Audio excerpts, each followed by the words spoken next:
வேணாம், நாளைக்கு பாத்துக்கலாம், காட் இதை சொல்லிட்டே தான் இருக்கிறாங்க, பட் நம்மளுக்கு தான் இன்னும் டைம் இருக்கு, அப்புறம் பாத்துக்கலாம் அப்படின்னு சொல்லிட்டு காலதாமதம் பண்ணிட்டே இருக்கிறவங்களா நீங்க? ஒரு பர்சன் ஒரு சுவிசேஷ கூட்டத்தை அட்டென்ட் பண்ண முடியா போயிருக்கிறாரு. அவர் போன அந்த நாளில போதகர் யாராவது இயேசு கிறிஸ்துவை ஏற்றுக்கொள்வீங்கன்னு சொன்னா முன்னாடி ஒப்பு கொடுங்கன்னு சொல்லியிருக்கிறாரு. அவருக்கு இருதயத்துல தோணி இருக்கு அங்க போய் பண்ணணும்னு. ஆனா இன்னும் 3 days இந்த மீட்டிங் இருக்கு, ஃபைனல் டேல நம்ம இதை பண்ணிக்கலாம் அப்படின்னு சொல்லிட்டு அவர் வீட்டுக்கு கிளம்பி இருக்கிறாரு. போற வழியிலேயே அவர் பாம்பு கடிச்சு மறிச்சு போயிருக்கிறாரு. அவர் செய்யணும்னு நினைச்ச விஷயத்தை அவரால் செய்ய முடியல. காரணம் காலதாமதம். நிறைய விஷயங்களை காட் உங்ககிட்ட சொல்லியிருக்கலாம், இதை பண்ணணும் அதை பண்ணணும் அப்படின்னு சொல்லிட்டு, இல்லாட்டி உங்களோட பாவத்தை குறிச்சு பேசியிருக்கலாம், இல்ல நீங்க துவங்க வேண்டிய நன்மையான காரியங்களை குறிச்சு பேசியிருக்கலாம். ஆனா அதெல்லாம் அப்புறம் பார்த்துக்கலாம் காலதாமதம் பண்ணிட்டே இருப்போம்னு சொன்னா வசனம் எப்படியா சொல்லுது? 2 கொரிந்தியர் 6ஆம் அதிகாரம் 2ஆம் வசனத்துல, இதோ இப்போதே அனுகிரக காலம், இப்போதே ரட்சணிய நாள்.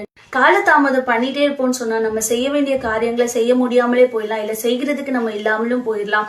அதனால சீக்கிரமா அவர் சொன்ன காரியங்களை செய்து முடிக்கலாம். அவர் நமக்காக என்றும் நம்மோடு. God bless you.